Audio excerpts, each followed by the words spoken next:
নমস্কার বন্ধুরা, সবাই কেমন আছো? আশা করি সবাই খুব ভালো আছো। তোমাদের আশীর্বাদে আমিও খুব ভালো আছি। তো আজকে নতুন একটা রেসিপি নিয়ে চলে আসলাম, পুডিং রেসিপি। তো খুব সহজে এটা বানানো যায়। তো না দেখলে তোমরা হয়তো বিশ্বাসই করবে না।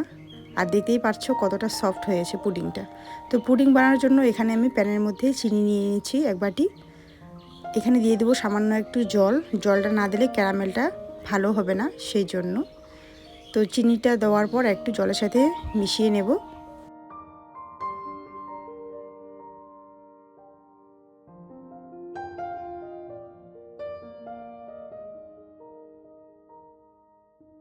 আর দেখতেই পারছো তোমরা যে কালারটা কত সুন্দর আসতেছে ক্যারামেলের। এটা আস্তে আস্তে খুব সুন্দর কালার হয়ে যাবে, তখন এটাকে নামিয়ে নেব। তো দেখতে পারছো কালারটা পুরোপুরি চলে আসছে। এবার এটাকে নামিয়ে নেব। আর বেশিক্ষণ জ্বালালে কালো হয়ে যাবে, মানে তিতো করবে তখন। তো এটা সাথে সাথেই এখানে আমি একটা কেক টিনের মধ্যে ঢেলে নিয়েছি। আর এটাকে সাথে সাথে একটু ঘুরিয়ে নিতে হবে চারপাশটা, যাতে চারপাশে লেগে যায়, সেই জন্য। এবার এটাকে আমি রেস্টে রেখে দেবো কিছুক্ষণ, যাতে করে এটা সেট হয়ে যায়।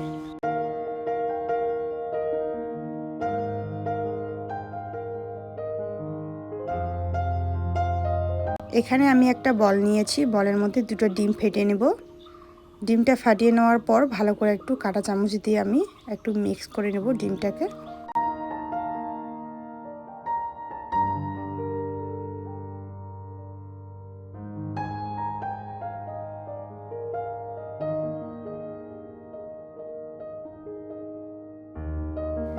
এবার দিয়ে দেবো এর মধ্যে চিনি।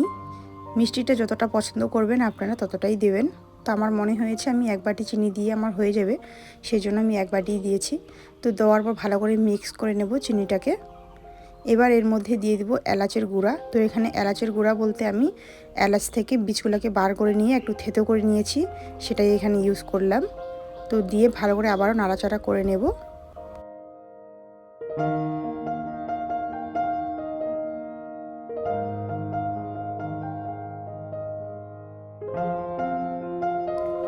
এবার এর মধ্যে দিয়ে দেব দুধ। এখানে আমি এক বাটি দুধ নিয়েছি, দুধটাকে খুব ভালো করে জাল করে ঘন করে নিয়েছি।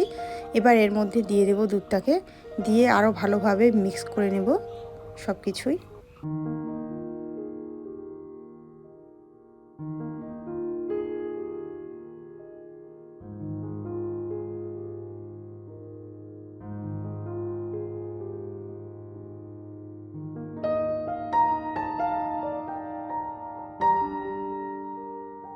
মিক্স করা হয়ে গেছে দুধটা, এবার এর মধ্যে ঢেলে দেব।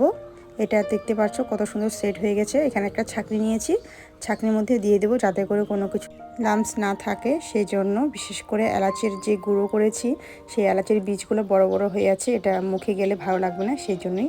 ছেঁকে নেওয়ার পর সব কিছু আটকে গেল ছাঁকনির মধ্যে। এবার এখানে একটা প্যানের মধ্যে স্ট্যান্ড বসিয়ে দিয়েছি, দিয়ে দিলাম জল। এর উপরে দিয়ে দেবো কেক টিনটা, যেটাতে আমি পুডিং বানাবো, সেটা দেওয়ার পর একটা উপরে ঢাকনা দিয়েছি, দিয়ে ভালো করে এটাকে জাল করে নেব। তো এটা আমার 40 মিনিটের মতো লাগছে। 40 মিনিট পর ফিরে আসব। তো দেখতে পাচ্ছ বন্ধুরা, এটা কিন্তু আমি মিডিয়াম আঁচে আর কি জাল করেছি। কত সুন্দর হয়েছে দেখতে পাচ্ছ তোমরা। আর এখানে যে দেখতে পাচ্ছ দুটো ছিদ্র ছোট ছোট, এগুলোকে আমি টুথপিক দিয়ে চেক করেছিলাম, সেজন্য। এবার এটাকে নামিয়ে নেব। নামিয়ে নেওয়ার পর ঠান্ডা করে ফ্রিজে রেখে দেব 2 ঘন্টার মতো। তো 2 ঘন্টার মতো রেখেছিলাম ফ্রিজের মধ্যে। দেখতে পাচ্ছ কত সুন্দর ভালোভাবে সেট হয়ে গেছে। এবার এটাকে সাইড দিয়ে আমি কেটে নেব চাকুর সাহায্যে, যাতে করে খুব ভালোভাবে বার হয়ে আসে।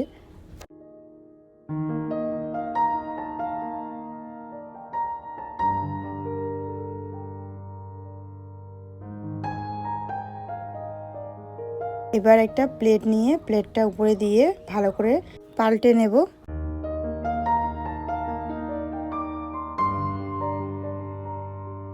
খুব আলতো হাতে এই কাজটা করতে হবে।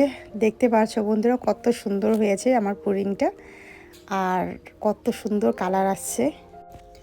এবার এটাকে আমি চাকুর সাহায্যে কেটে নেব। কেটে তোমাদেরকে দেখিয়ে দিচ্ছি কতটা সফট হয়েছে, দেখতেই পারছো। আর আমার রেসিপিটা আজকের যদি তোমাদেরকে ভালো লেগে থাকে অবশ্যই লাইক করবে আর পাশে থাকবে।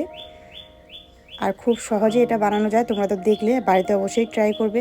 ভালো লাগলে অবশ্যই পাশে থাকবে বন্ধুরা। আর এটা খেতে কিন্তু দারুণ হয়েছে, এত সফট, মানে কি বলবো।